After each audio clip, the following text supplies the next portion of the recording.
mean, that took longer than it should have done after a few technical glitches, but we are here again. I am. I'm not on holiday. That's 3 weeks in a row you've not been on holiday. Well done. That's Yep, bank holiday here next weekend, so don't get too excited about that one. we will do a full month at some point. Yeah, probably September. I'm like Arsenal. I only turn up every now and again. Yeah, we might as well sort of kick off with yesterday's football. And I think we're probably best to start with the early game of the day because that links quite well to the shirt you're supporting. I don't believe there was any early games, was there? Why? What I don't understand about the early game is why we're only a 20-minute game.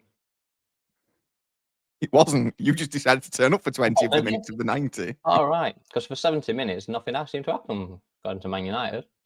Well, for 70 minutes, what happened is you defended horrendously and Everton made you look like a championship team. Right, can I just say, about 3 episodes ago, I said how good Harry Maguire was. Yeah, since then, he has played like a 5-year-old.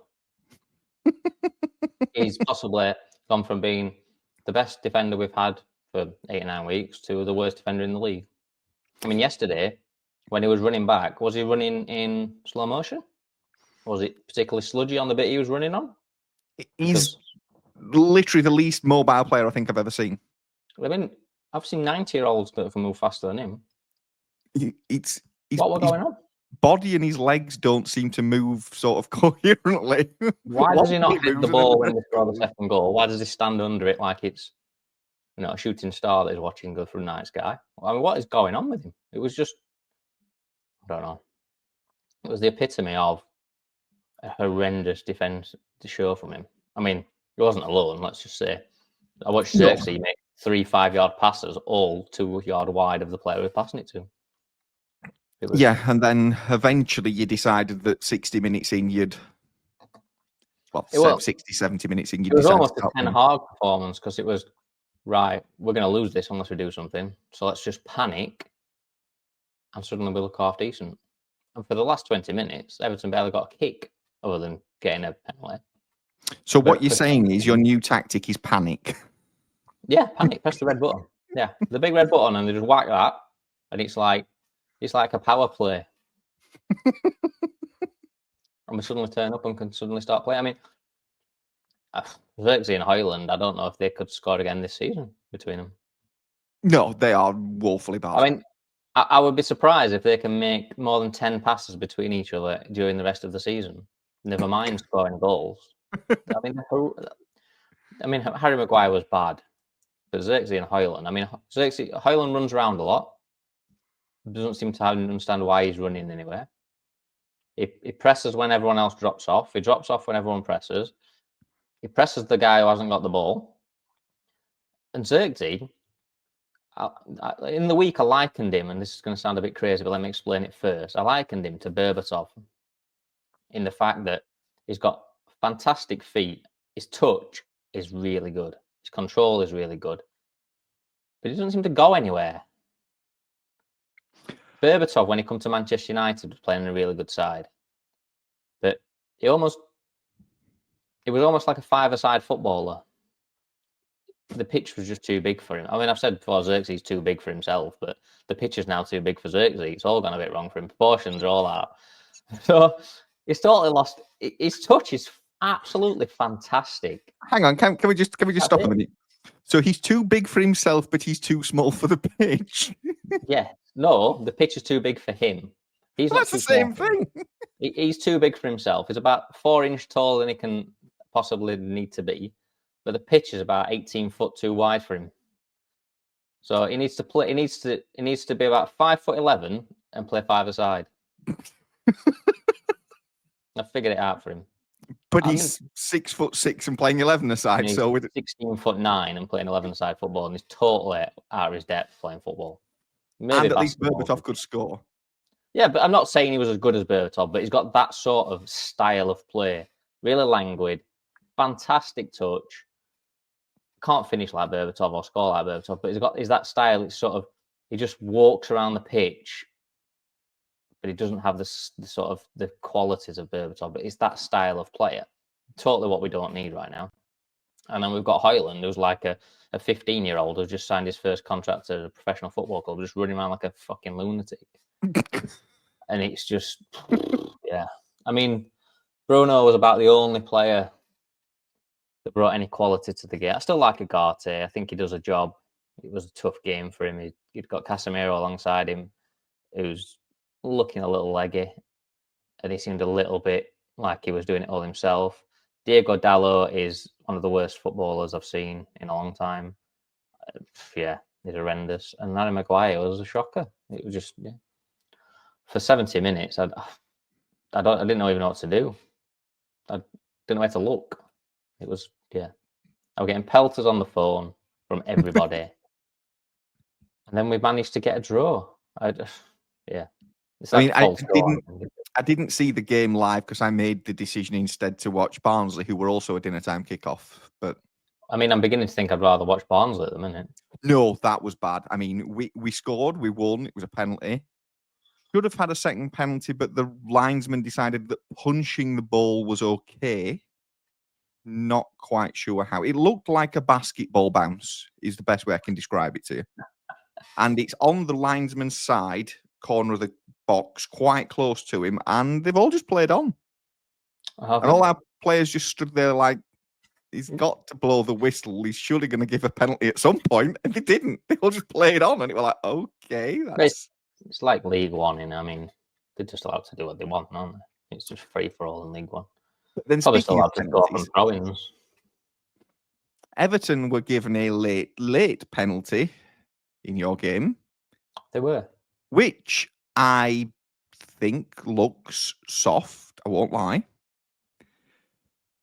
But then I'm going to let you roll with this. VAR gets involved and we don't have a penalty anymore. Well, if I'm totally honest, I think it's a penalty. Okay. Because,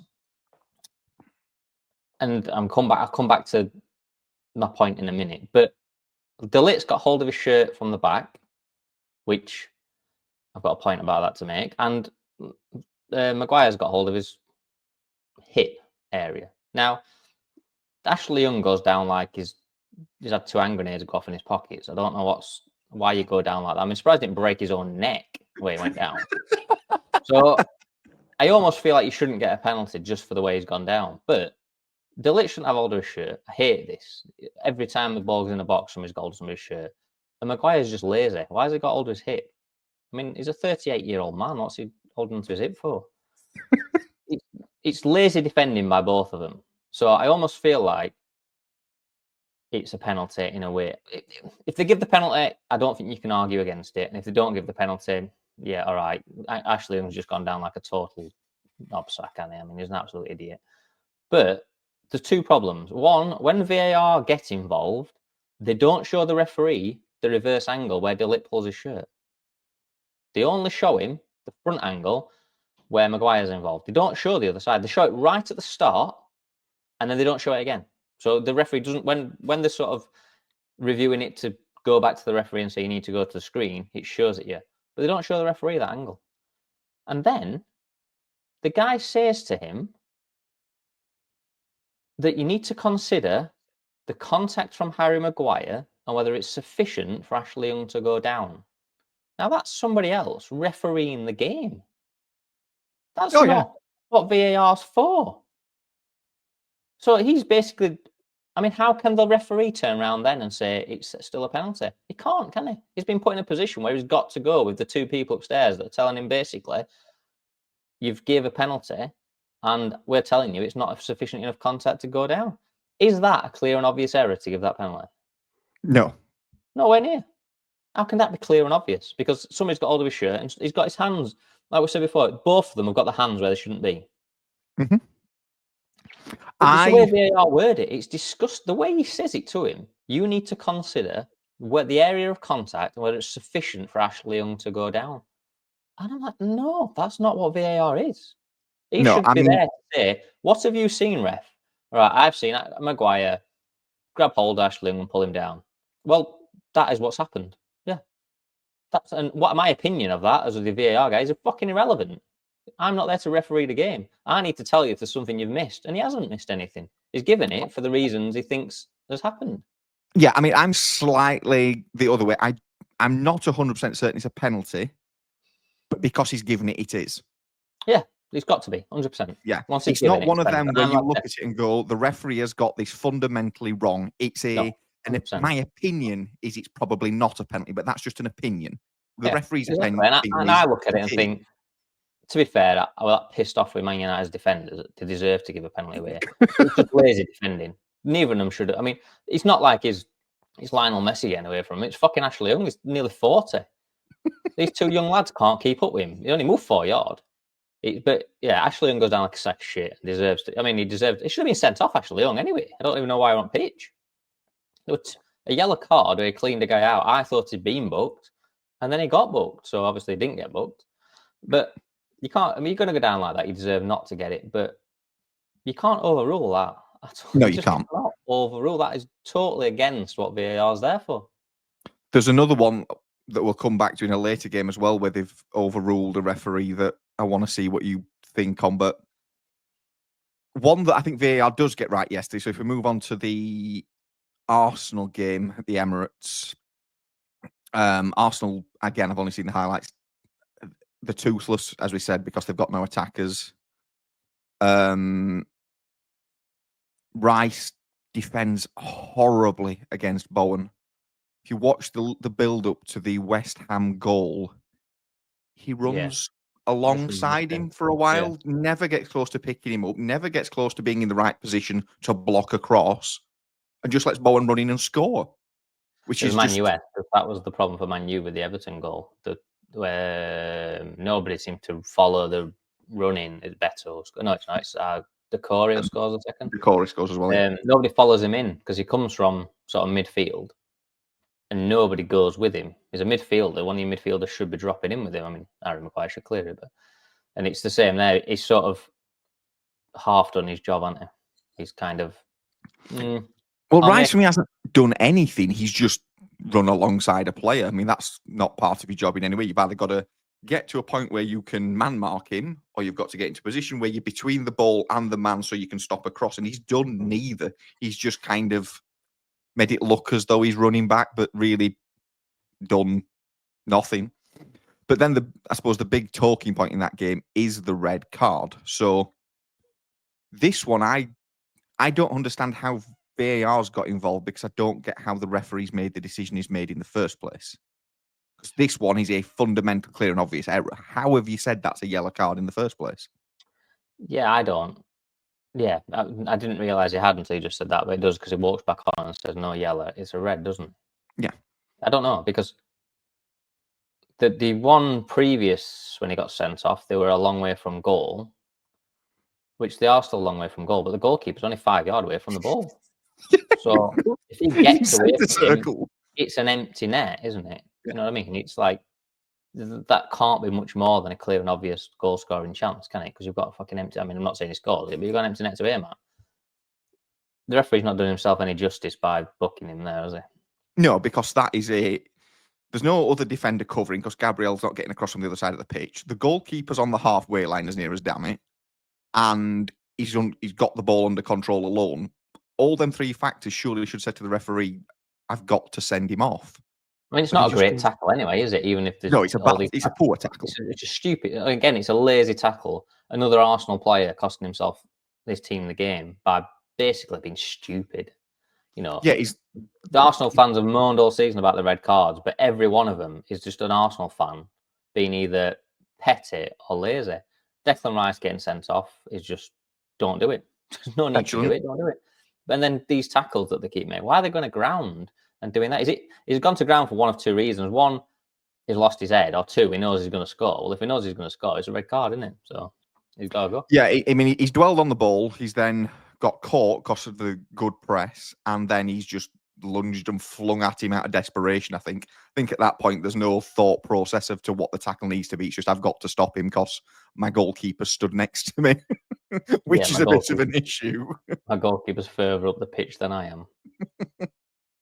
But yeah, I mean, I'd said before yesterday's game started that this weekend, potentially for Arsenal, actually really got them back in the title hunt if things went their way. If they'd have won yesterday, Liverpool play later. But that's, yeah, sorry, Arsenal fans. I said you were probably back in the hunt by Monday morning, and now you've lost to West Ham. And yeah, they're the epitome of the bottle job, Arsenal, aren't they? I mean, it's something coming from a Man United fan when I can still take the piss out of Arsenal, but we've actually won a trophy in the last 8 months. They've won absolutely diddly squat, and they don't even look like winning anything, do they? No. You never look at Arsenal and think this could be their season. They're going to go all the way. You always look at them and think, yeah, they'll fuck it up at some point. Yeah, you kind of look at Arsenal and think, at what point is their season going to crumble? Is it early? Is it mid? Is it late? And they'll start talking about top 4 being an achievement. But yeah, so their game, unfortunately for them, I think that's. I still think this afternoon's game is big for them. If Liverpool don't win, Arsenal have still got a game in hand. It can drop back down to 5 points after that game in hand. So it depends. I still do think there's a lot riding on Liverpool City. The problem you've got is this. 3 weeks ago, when we talked about Arsenal getting back into this, you were talking about Liverpool dropping points in certain games. Today is the game where you would have looked at and thought Liverpool could possibly drop points, and Arsenal can't get any closer to them. No, true. You're sort of like saying, well, there might only be so many points behind today, but when you looked at the rest of the season, you're looking at potentially 4 or 5 maximum games where Liverpool realistically will drop points. This is one of them. So if you're Arsenal, you've got to take full advantage of that, because Arsenal aren't going to win every game to the end of the season. They're still going to drop 2, 4, 6 points. They've got to get closer on these weekends, and they're not. I mean, with the way City look at the minute, they're going to potentially be further away. And then Liverpool are going to play 2 or 3 easy sides, pick up 9 points. Arsenal are probably only going to pick up 7 points. And the next time Liverpool play somebody where you think they could lose, Arsenal are going to be that far behind. They're probably not. They're probably going to be behind City next at this rate. Yeah, I mean, Arsenal have got to play. I think they play Notts Forest midweek, which is it's a massive game for them. I mean, if they lose that or don't win, well, Arsenal have got to win every game now. Yeah, they do. If Arsenal drop any more points, they're throwing it away, because there's just no way that they can keep dropping points and expect Liverpool to drop extra points. You're now hoping Liverpool lose to a Fulham or a West Ham or someone like that later on in the season, which they just don't look like doing. I mean, so Wednesday are the big games. So Forest are at home to Arsenal, Liverpool are at home to Newcastle, and you're at home to a relegation rival in Ipswich. When is this? Wednesday? Wednesday in this country, it could be a week on Friday for you in Australia. Shit. The relegation 6-pointer. Yes. So, yeah, then there was the later game. So, Chelsea, Aston Villa.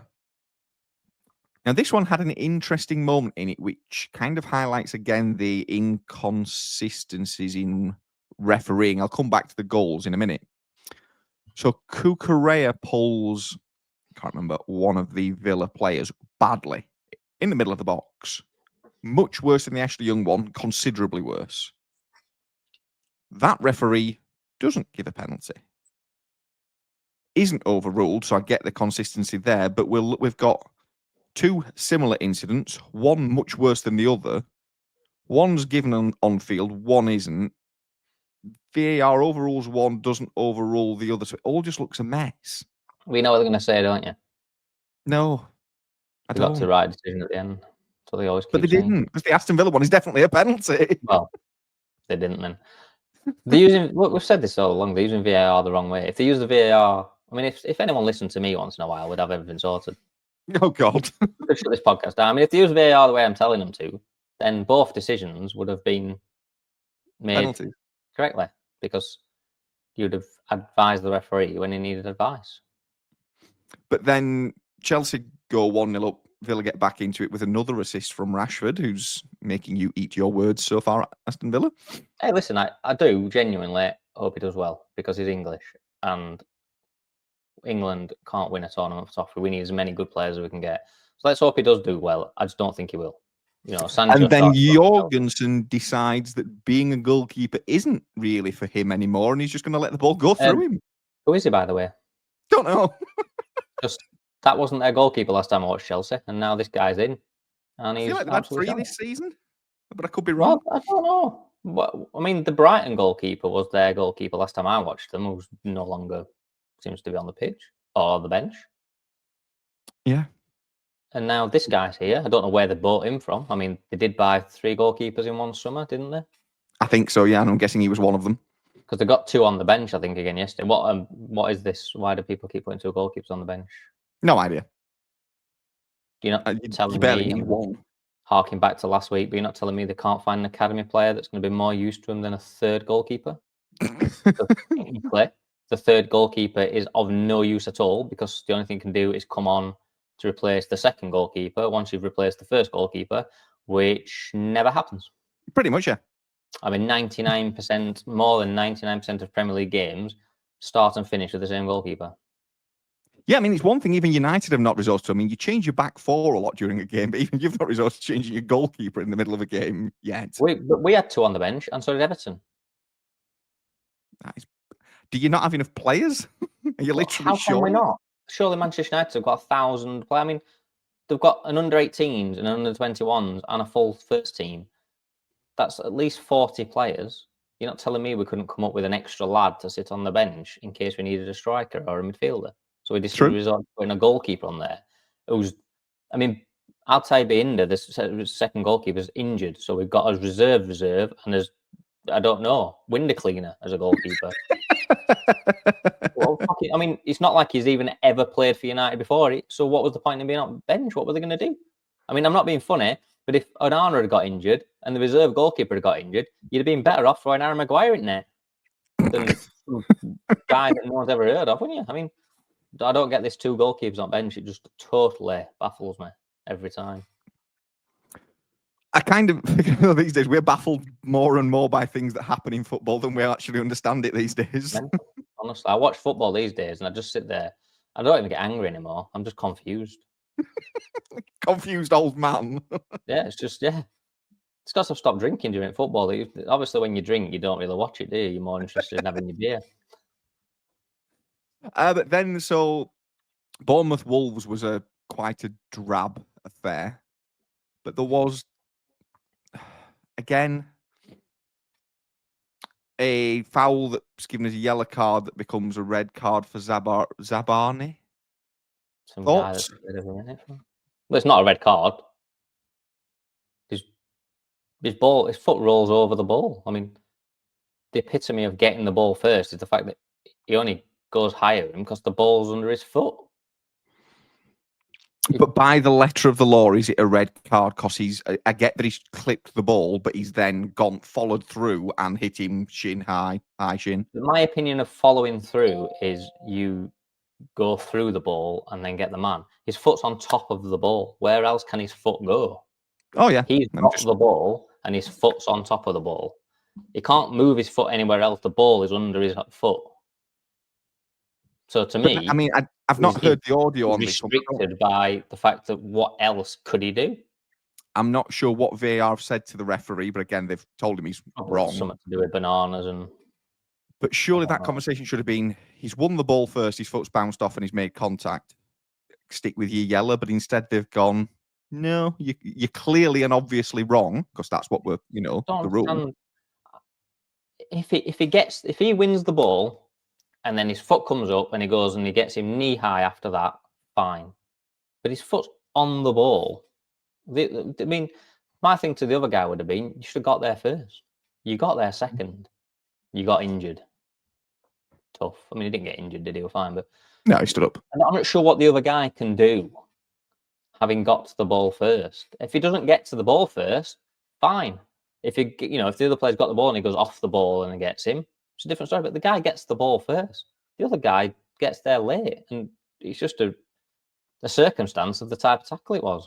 I just don't see it as a red card at all. And even more so that it wasn't given a red card again. It's like this clear and obvious, this higher bar that we're setting. It's just a fucking fallacy, isn't it? They just make it up as they go along.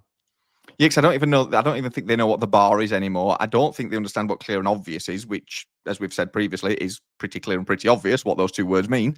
Well, clear and obvious to me would be to look at the replay once and go, "We got that totally wrong." If you've got to look at it more than once, it isn't clear and it isn't obvious.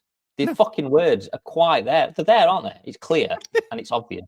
If you've got to watch it 15 times, I mean, how many times did they watch the replay of the Man U Everton first goal?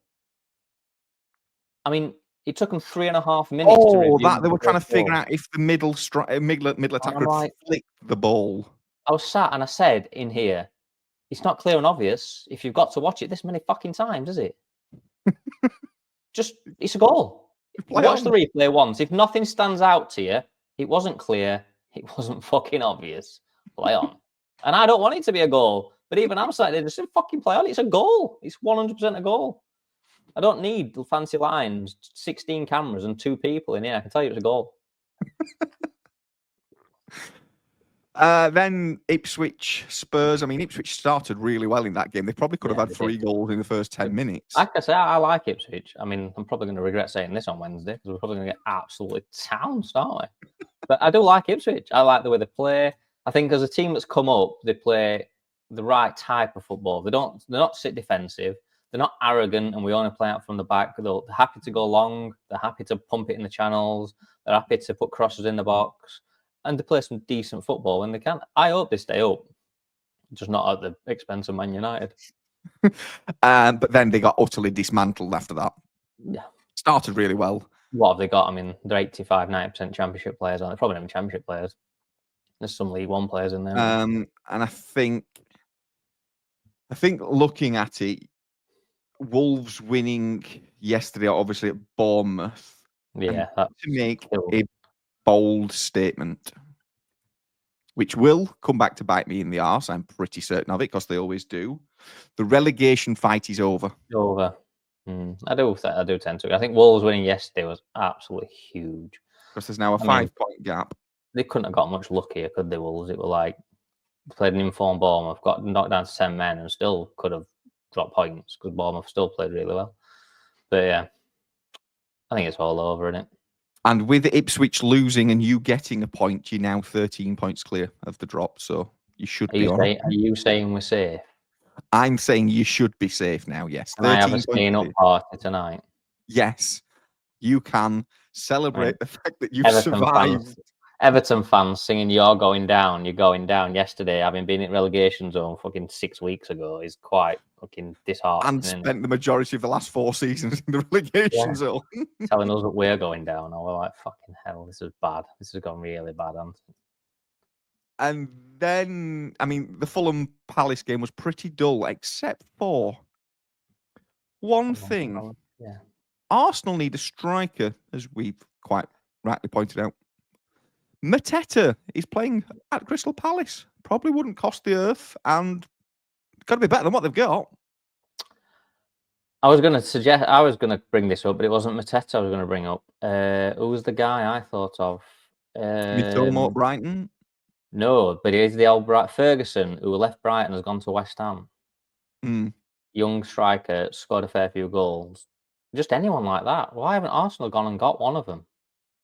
There's another. I know he went for stupid money, but there was him from Villa who's gone to that Saudi top league in fucking East. Yeah, John Duran. There's him that's gone. There's Mateta who's scoring goals left, right, and centre. There's Ferguson who's gone to West Ham, who when he played for Brighton looks a decent young striker.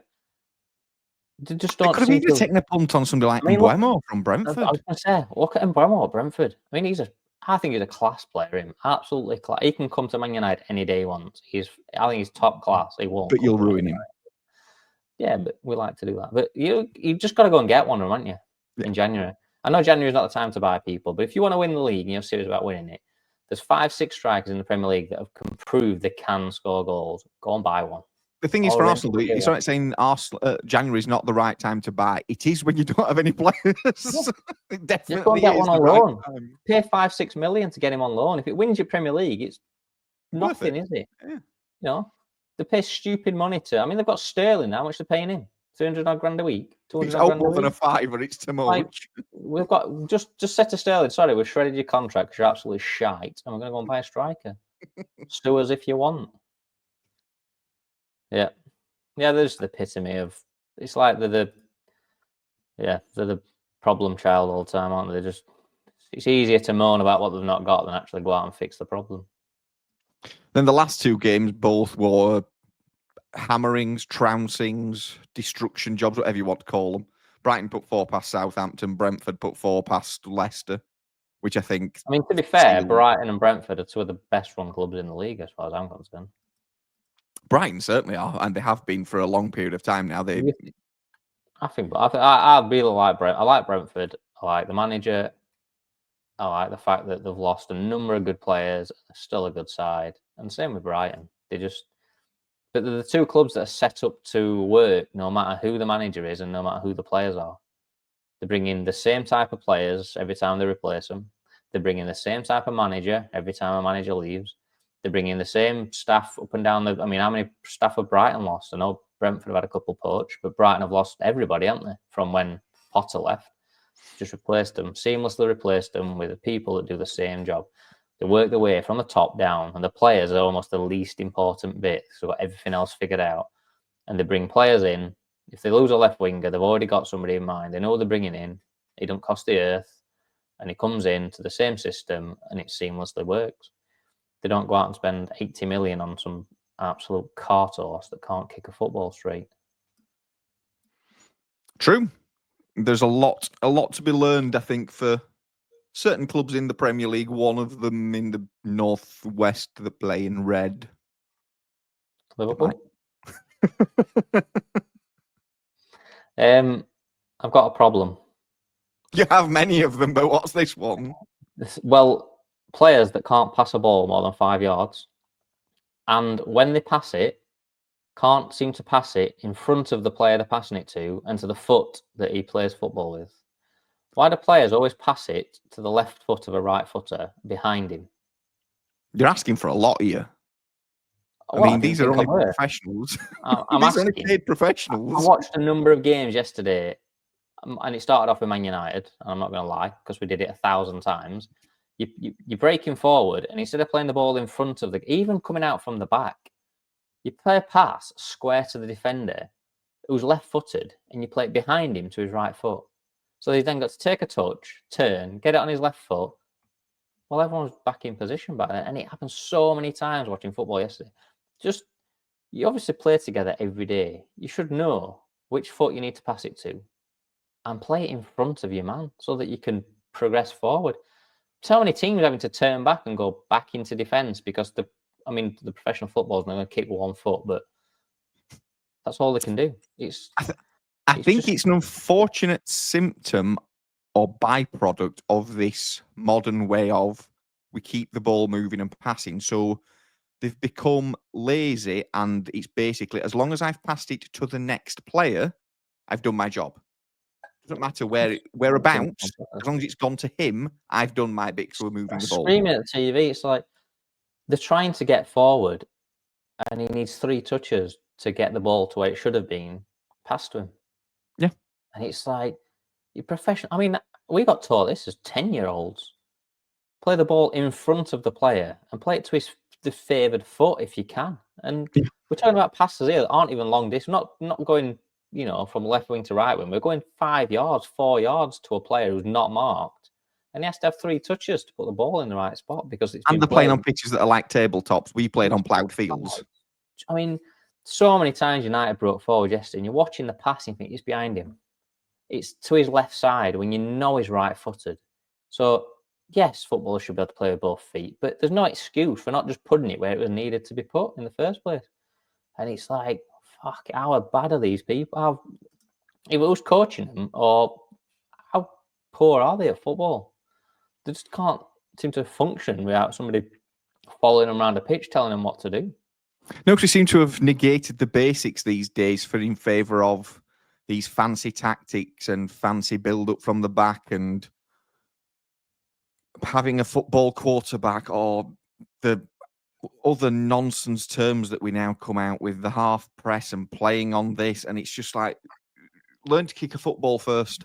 Learn to pass the ball 5 yards and then we'll worry about it. Everton broke on Man United 2 or 3 times yesterday, and it was exactly as it should be. Ball in front of the player running onto it, and on the side of him that it favours, so that he could take it in his stride, and the first thing he could do is either get his shot off or get his pass off. He didn't have to look at the ball, didn't have to touch the ball, manipulate the ball anyway, it was there. Every time, and it weren't just Man United, Arsenal did it. so many negative passes that go behind the player and to the wrong side of the player. And it's like, how are you expecting to move a team around a pitch when you've got to have 3 touches before you're in control of it? They're back in position and covered, and it's like we're just moving from one side of the pitch to the other aimlessly. It's like watching. It's like these are professional footballers. It's not. This is not hard stuff, is it? It's just like schoolboy stuff to learn. Yeah, it is, and it's just. So it just seems to be a symptom of the modern way of playing football. Is as long as you haven't lost possession, you've done your job. You've not played it to where you're supposed to do. You've not given it the man into space or anything like that. You've just moved the ball on, so your bit's done, and that's fine. I mean, Villa did it yesterday. It looks so good when they counter-attack, and it's so fluid, but the ball's put in the right place when they move forward. It was the same when Newcastle played the other week in the League Cup's semi-final second leg against Arsenal. Breaking at pace, like I said, playing it in front of the man, playing it to where it should be played, and they will look brilliant. So fundamentally easy to do is to just know who you're playing with, who's the players around you, where do you need to put the ball to give them the best chance of being able to run forward, play forward, pass on to the next man. Just think about what you're doing. It's just lazy football again. It's like you've said, just disperse the ball, done my job, and I'll wait another 10 minutes to do my job again. Yep, because it's like players. A lot of them are just going through the motions these days. People say, commentators are saying, "Oh, there's no pace in the build-up," and I'm like, "How can there be when you can't?" 1 and 2 touch football is the way to move the football around fast. That's how you get from A to B the fastest possible way. When you've got to have 2 touches to get it to A and 3 touches to get the ball controlled, you can't. You're not moving the ball around fast enough. So yeah, there's no pace to the play, but it's not because of the way the managers set the team up. It's fucking footballers being stupid and born idle in what they're doing. And once again, we've covered another 40 minutes of football full of positivity. Yeah. There was one thing that well, it wasn't one thing, was it? The thing I was talking about last week about the academies. Oh, has this idea been fleshed out even further? Well, you'll never guess who's rang me this week to talk about this. Nobody that's actually involved in football. Absolutely fucking no one. But I did see a very interesting stat, almost like Facebook or Twitter, whoever's listening to me. Manchester City in the last 2 years have got rid of the following players. Morgan Rogers, who was at Villa, a very good player, come through their academy. Cole Palmer came through their academy. Jermaine Frimpong, now I think he's at Bayern or Bayer Leverkusen. I do remember him, but only very, very briefly. Pedro Porro, the Tottenham defender. Michael Lise, Roman Lavia, Jadon Sancho, Liam Delap, Baram Diaz, who scored against them the other night for Real Madrid, and Odorobaya Tosin, who come on for Chelsea the other night. They're all people that have come from Man City's academy, and they haven't thought to keep them. And that's just a list. I mean, there's probably 1,000 others. You're not telling me you can't make a decent side out of those players. Yeah, I mean, in theory, you can make quite a lot of good footballers out of them. I mean, that's ridiculous, isn't it? They've gone out and spent 180 million on 3 people, and they could have had all them for free. Yep. I mean, fucking world's gone mad. I only read for 2, and I thought Morgan Rogers and Cole Palmer probably 2 of the most exciting players to watch in the Premier League at the moment, and they're both playing for other people. Bigger concern I've got with that is you've come up with an idea, you've thought about it, you've researched it, and you've proved your point. All this is a scary world we now live in. 51 weeks off for me now. I've done my work. It's taken 40 years, but you've actually found something you're apparently good at. Well done. Yeah, this is it. It's all clicking into... I'll be a millionaire by the time I'm 70, I tell you. Just wait for the podcast to take off. I'm still astounded by that your idea has very... I mean, if you think... that Man City won't be the worst at doing this, because Chelsea definitely will. You think of the players that have gone through these academies and just been released. I mean, I can think of a few Man United have got rid of, but that is a mega list of cities, isn't it? I mean, they're all Premier League quality players that could be playing. When you look at... I know City have got an array of talent, but you look at some of their players and some of them are better than what they've got. And they're definitely great backups for what they've got, you know. all right, Pedro Porro might not be the best fullback in the world, but as a reserve, why wouldn't you have kept him? You know, Michael Olise is a great player. Cole Palmer's probably one of England's best at the moment. Oh, absolutely, yeah. Mega that you just, and like I say, every team will have done it, won't they? I mean, the bit that looks bad on that one is I get the slightly different players, but I think the theory holds that you've let Cole Palmer go and spent £100 million on Jack Grealish. Yeah. Which just looks really, really bad business. Marmouche has come in. I mean, how much really? 60, 70 million? Something like that, because he was part of the 180 million they spent in January. You know, there's players in there that you spent a fortune on, and you already had the perfect replacement that you didn't give time to. I mean, you're telling me that you can get rid of Marmouche and Jack Grealish, and you could play Cole Palmer and Michael Olise for free, and you put 170 million back in your bank. Back into your academy. There you go. Salford. Your new academies. The Sevens or whatever they're called. Oh, I think we've ruined football enough for 1 week, so I'm going to move on to ruining Formula One. To be fair, I didn't speak to you about Tuesday or Wednesday or whatever it was. It was Tuesday to me, Wednesday to you. I thought I'd rather let you vent on here because I could imagine that it was going to be quite a vent. Oh, so what happened? I haven't watched it. I haven't even seen the stills of it. I've seen a photo of Lewis Hamilton wearing red and a green car. So we went to the O2 Arena. I say we, I didn't. I watched it on TV. Went to the O2 Arena in London for 2 hours. Many things happened. None of them were good. Literally none of it was good. We opened the show. Was it like they normally do? So they bring a car out, some guy that no one's ever seen before stands next to it and tells you that it's going to be the fastest thing in the world until next week when it's not the fastest thing in the world? Nope, none of that happened. All right. So we opened the show with Jack Whitehall doing his comedy bit, and that was all right. It was a bit forced, and it was a bit scripted, and it was Jack Whitehall? What's he on about Formula One? Nothing. He did all right, but you could tell it was all very scripted, the comedy that it was doing. Well, they should have had us on. We don't need a script. And we'd have been a lot deeper. We went to the first reveal, which was kick, steak, bake, Sauber. Is that the green one? Yeah, that was the green one. All the lights went down, all these green neon lights started, and a group of men came on the stage playing drums with neon glow sticks. Oh my God. Sounds like Eurovision. Which went on for about 5 minutes. Bearing in mind, each team was only given 7. Right. The curtains then went up. The green and black car appears, which looks worse than last year's green and black car because they've basically made a green car at the front, a black car at the back, and stuck it together.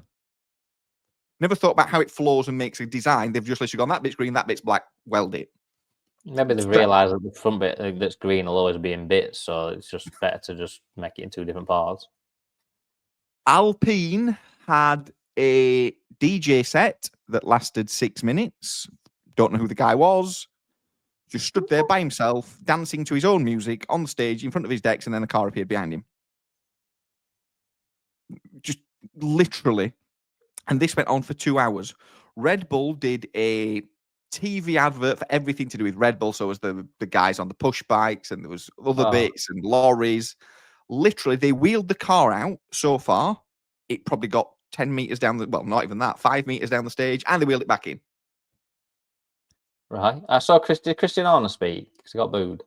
He spoke before the video, so he opened their segment up. He got booed. I'll move on to the booing in a minute.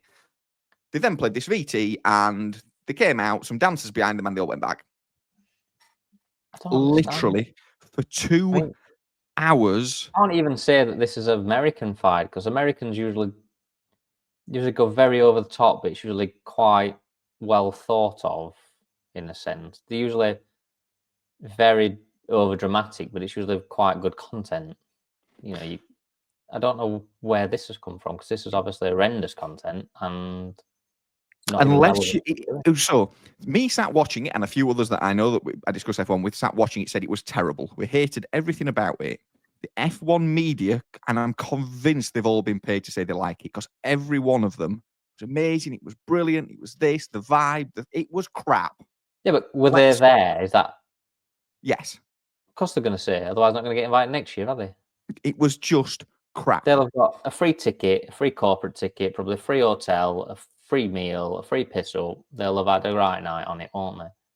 Racing Bulls, which revealed the nicest car of the night by far. Well, I was going to say to you, I have seen one car, and I think it was the other Red Bull team. It's the most beautiful looking car on the grid right now. It's the only car that either doesn't look exactly the same as last year or doesn't look like it's been drawn by a 5-year-old. But their video for their launch was 6 minutes of a man walking around London seeing if people knew how to describe them as V-carb, trying to be funny. It was the most cringe-worthy nonsense I've ever sat and watched. There's no F1 fans in London, mate. And then to top it all off, Red Bull launched a car that looks the same as last year's. Ferrari have ruined the red and it now looks too dark. And McLaren went, we've made the same car, but here's some blue wing mirrors. Blue? Yeah, everything. Why are they blue? A new sponsor. But I mean, fair enough to McLaren. Andrea Stella came out and said, the car's innovative, but the livery is the same. He was upfront about it. He just said, it's the same car, but here's some blue. But the rest, I could probably sit here for another 3 hours and describe everything that was wrong with Tuesday night. Unless the cars are dramatically different, so maybe 2026, when we're hoping to see. The whole event just seems pointless because it was. I mean, it seemed pointless before they did it. It seems even more pointless now I've heard about it because it sounds horrific. It was. I mean, I'm glad they didn't spend 2 hours watching it Wednesday morning. But I can't even blame F1 for all of it. So the teams were told you've got 7 minutes to launch your car. Do with it as you please. And this is the best they could come up with. I mean, you almost think it should have been more like an Apple launch where somebody comes on stage and talks you through what they've been doing without giving the car away. But talk about, the team and how does the team work and all the people in the background who never get mentioned, the mechanics that work back at Brackley, and give them a bit of limelight and show off your factory and show off your, your things that you've been doing in the background to sort of give the people of the team a bit of a lift rather than paying a DJ to play some music, which is about as relevant as... Or neon glow sticks as drumsticks. Yeah, you kind of used it for the wrong... But for everyone to have done the same almost seems like they've got their heads together and said, right, this is what we'll all do. Well, yeah, because they've decided to put on, as F1 likes to do these days, a show. And for me, it was overly long, it was over bloated, it was self-indulgent, and it was just unnecessary. The best part about it was Gordon Ramsay swearing live on TV just to annoy the head of the FIA. He's going to get banned for 3 races. He literally will be arrested. And he'll get 3 points took off him. And he'll lose one of his Michelin stars. I don't think it mattered to Gordon Ramsay because he's got that much money. He's not going to fucking care, is he? No. So, I mean, I'm glad he did it. I didn't see it, but it sounds like something I'd have done just to piss him off. So some other things that come out of that event. Max Verstappen was booed. Red Bull were booed. The FIA were booed. So they put up a big blue thing about thanking the FIA, and the whole crowd booed en masse. Good on them. So the FIA have decided to come out and make a statement that said they're not happy with the booing. And that's going to help them, is it? Because I'm going to guess now they get booed even louder. I think the statement they come out with, they said they weren't happy with the way that Max and Red Bull were booed. I think they're using Red Bull and Max's name, when actually what they want to say is they're not happy that the FIA were booed. Well. I mean, you can't come out and defend one team, can you, if you're the FIA? Oh, no, because Stroll was booed as well. Well, to be fair, that's justified because it's absolutely wank. But yeah, so basically they said they're not happy with the booing. They don't want tribalistic. What do you mean they're not happy with the booing? Like it's an option to opt out of the booing. They're getting booed because people don't like them. People don't like them because they've got no personality. Right? The horrible people who come on that screen with a miserable face, crying about everything, trying to get everyone else in trouble for having a wing that moves 2 millimeters while their car can do what the fuck it wants. They can just basically make the rules up to suit so they can win a championship. Spend more money on sandwiches than fucking God can spend on building the planet. No wonder they're not liked. No one likes him. I don't even know the guy and I can't stand him. But yeah, so it's all in all, the week in F1 has been bad. When does the good stuff start? Well, my friend Bin Sulayem has finally said something I agree with. He quits. He wants to bring back V10 engines for 2030. So do away with all this hybrid nonsense. That's going to help I mean, it's a load of bullshit anyway, 0 by 2030 and carbon neutral or whatever. I mean, they're flying all over the fucking world with 25,000 tons of material, but it's nice for them to try. Well, no, because they're going to run them on sustainable fuels, is the idea, which all the cars are running on sustainable fuels already. So they're all on biofuel already. Can I just say that the problem with F1 is not the cars going around the track, it's the fucking aeroplanes flying all over the world carrying the stuff and the trucks driving all over Europe because they've had to race in Monaco 1 week and Russia week 2. We just get past the fact that a few cars going around a track for fucking an hour and a half is not the fucking problem. The 19 Boeing 797s flying fucking gear all over because Williams need to fly a chassis from America to fucking Saudi Arabia because they can't keep car tracks. That's a fucking problem. Blue knobheads, aren't they? Sustainable fuel. That would need a lot of beeping if we were monetized. Jesus Christ. Absolute idiots. I'm a moron, and even I know that's not the problem. I mean, half the cars don't even get around track. Williams only do 2 laps. And it's in a wall. They fly a plane from Belgium to Canada for a race, do 2 laps, and they're going to be more sustainable by putting energy-efficient fuel in it. Fucking 17 planes have flown this car over there for 2 laps. They're more sustainable to stay in Belgium. Absolute fucking idiots. And then they've announced a potential rule change for Monaco and Monaco only. I have seen this, but I can't remember it. Is it something to do with pit stops? Yeah, they're going to force them to do 2 pit stops. I mean, they should do that in every race anyway. But it won't do anything at Monaco.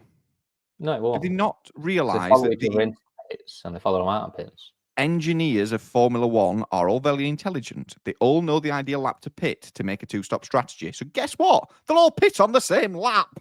Or they do like they normally do, and the guy at the back pits first, and then the 19th pits, and 18th pits, and 17th, and the guy at the front just waits for everyone else to pit before he pits. Because nobody can pass him. So it doesn't matter how bad your tyres are. I mean, he could have 3 wheels on his wagon, just park it in the middle of the track, and no one can pass him. So, just, yeah. We're putting a Band-Aid on a gunshot wound. Monaco doesn't work. I mean, Monaco either needs a total new track so that there's straights on it where people can overtake, or it just wants leaving where it is as something from the history books, doesn't it? Because it's just there for the sake of it being there. Yeah, it is. And I get people love the Saturday qualifying is amazing at Monaco. I can't deny it because that's the whole weekend, isn't it? Qualifying at Monaco is the weekend. Well, that's where you win the race, technically, don't you? The race is. I'm not even prepared to call it a race. It's cars driving around in a circle, following each other. Session of very expensive cars running on not very expensive fuel, having flown a long way on very expensive airplanes, and Max Verstappen's flying into races on a fucking private plane. Why aren't he flying in with the rest of the team if they want to be sustainable? I'm sorry, but as long as he does it on sustainable fuel once it gets there, it's fine. Oh, sound. Right, yeah. He's flown all over the world in this private jet, him and Lewis Hamilton and the rest of them. And when he gets there, he's going to drive it on fucking egg yolks and oil. Fantastic. Save the planet. Well done. Yeah, but then in actual good, we'll be upbeat about something for 5 seconds before we get bored of doing that. F1 is back on track this week. Winter testing starts on Wednesday. This Wednesday? The winter is over. Winter is no longer coming. Spring is here. It's still freezing in the UK, but that's by the by. You might want to tell your jumper about that. No, it's cold in here.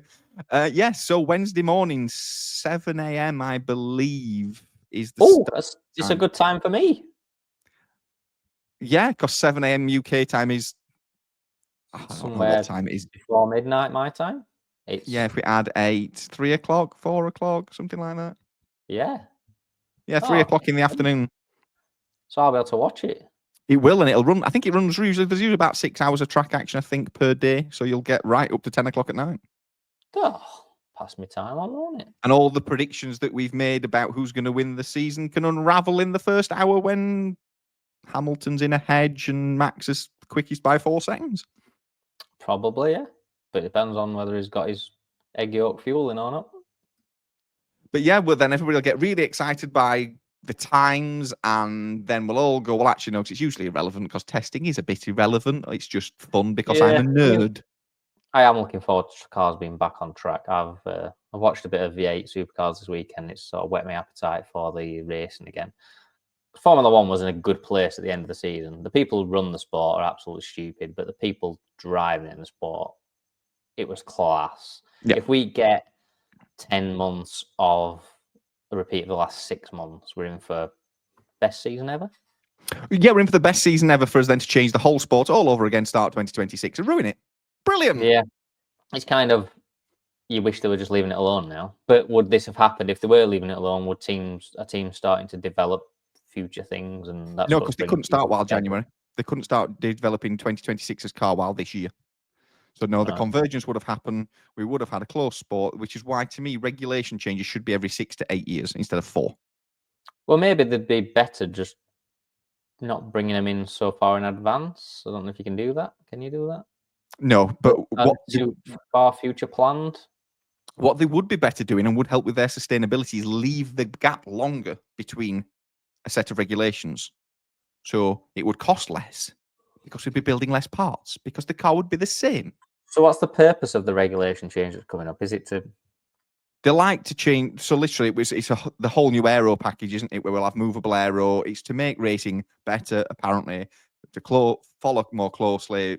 Certain quarters still believe it could ruin the sport because the speeds will be too great and it will become unstable, but we'll have to see. Yeah, but the engineers will work around that, won't they, like they always do, and come up. Oh, yeah, they absolutely will. But what you'll find is then 2026 will start. Somebody will have nailed the regulations like they always do, and one team will be 74 seconds ahead by the lap 2. So we'll have the best season this season, probably the worst season for 5-6 years next season. It'll be like a Jensen Button season, won't it, where some absolute dog shit car can suddenly be a million minutes. Yeah, it's like when you go from 2021 to 2022. So is Lance Stroll going to be champion 2 years from now then? Because they've got that gigs of working for him. No. Can't remember his name. Adrian Newey. That's him. And Adrian Newey will build a very good car. Lance Stroll has a bigger problem.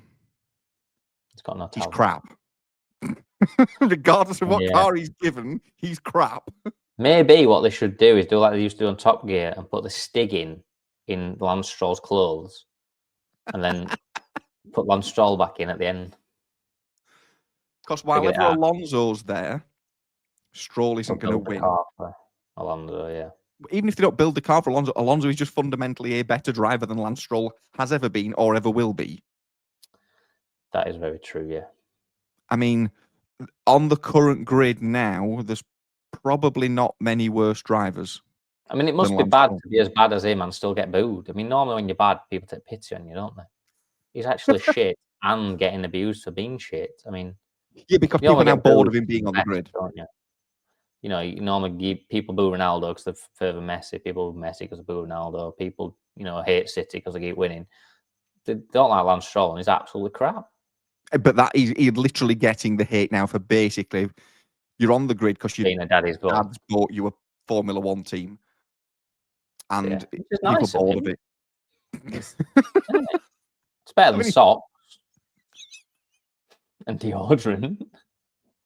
Yeah, it is. Christmas, son. Here's some socks that don't fit you. No, here's Aston Martin. Oh, thanks, Dad. I mean, it's worse to think that Lance Stroll drives one of them absolutely multi-million-pound Aston Martins for his personal car. I mean, how many times has that been back for fixing? Fucking hell, I bet he's always in Alfred's him having bits put back on. Alfred's? I don't think he takes his car to Halfords, although I do. It would be good. But yeah, so I think Wednesday but there's only 3 days. I think there's only one test, isn't there? 3 days, one.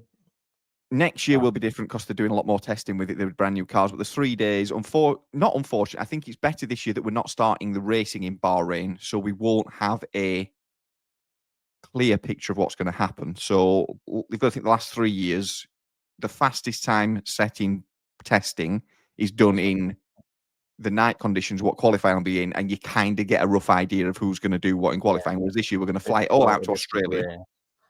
More sustainability. Yes. So we're only going to fly halfway around the world, having gone back to England for a week.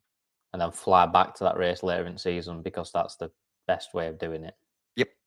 Yeah, good idea. Just a small idea. Why don't they just test wherever the first race is going to be? Because it ruins the race potentially, because everybody knows what's going to happen. Okay, why don't they test near where all the cars are built then? Because that's in England and it's too cold. Don't matter. Go to Spain or Portugal or France where it's a little bit warmer. We don't have to fly to Qatar, which is the other side of the world to where they're all built, and then fly further around the other side of the world to race. And then where do we go after Australia? Do we go to New Zealand or do we go to China? Yes, we do stay out in the Middle East. Oh, well, that's at least something. So we go Middle East, Australia, and back to the Middle East again. Fantastic. Yeah, so this is probably the most organised. You're going to use that word, aren't you? I'm going to say coherent calendar they've ever made. I'm not going to say it's organised because there's still some weirdness to it, but it's the nearest we've ever got to a calendar that makes sense in terms of let's stop traveling backwards and forwards across the globe in strange ways. So we do Miami, then we do Kota, and then we do Las Vegas, do we? Altogether. We don't know. Then we do Mexico. I said it's the closest we've been. I didn't say it was good. What's this Suleiman been doing while he's been off? Concerned that we've sworn occasionally. So we start in Australia, then we move to China, Japan, and Bahrain, and Saudi Arabia, which is fine. You're starting furthest east, you work back. Then we do jump out. We miss out Europe and fly to Miami. Right, because that's a good idea. Don't tell me we come back to Europe. To do Italy, Monaco, Spain, to then fly back to Canada. On his way? We're going to fly over Italy to get to fucking Miami. But then we come back for 3 to go back to Canada. So we're literally going to go out there, come back to go back. It's stupid. And they'll say, well, it's for the weather. Well, all the races in the same region are going to have the same weather, so have them at the same time. But then the back end of the season kind of works. So once we come back from Canada, we go Austria, Britain, Belgium, Hungary, Holland. A good run. That's the good Europe run, that, isn't it? Yeah. It's like up to the mid-season break and that. And then they've actually done it in the right order. So when they go back out to America, we do USA, Mexico, Brazil, Vegas. I get Vegas is a bit daft because they're going down to come back up, but at least rolling the Americas together. Yeah, I'll give them 7 out of 10. But yeah, the whole Miami to Europe to Canada to Europe is just stupid. So stupid. And then we're going to put V10s in and run them on sustainable fuel. Yes. I mean, surely you could go Saudi Arabia, then do the European leg, then do all the Americas bit afterwards. So you could do the lot while you're there. Miami, Austin, Canada, Mexico, Brazil, Las Vegas, all in a group, because that makes sense. It's not like it's a football game where you're thinking, fans are going to have to pay to go to this race and that race. The people that are going to the Miami race are not going to the Vegas race generally. It's not, the locals are not flying across America chasing every race, are they? You tend to find that the people in the areas go to those races. So it's irrelevant whether they're next to each other. No one's going to look at it and think, we're racing in America twice. What a shit sport. They're going to think, well, it makes sense because we're in America, so we might as well do it while we're here. And we've been utterly joyful again for another episode of wonderfulness about sport. One day we will be positive about sport. I don't know when. Well, it can't be though, can we? Because when football season finishes, Formula One will still be on, and then football season starts before Formula One finishes, and then NFL will be back. There's never a time where there's no sport, and that's the only time I can be positive about sport. COVID, that were a good thing because no sports on. Oh, and in that crushing disappointment for the positivity of sport, I think we'll call it a day on that.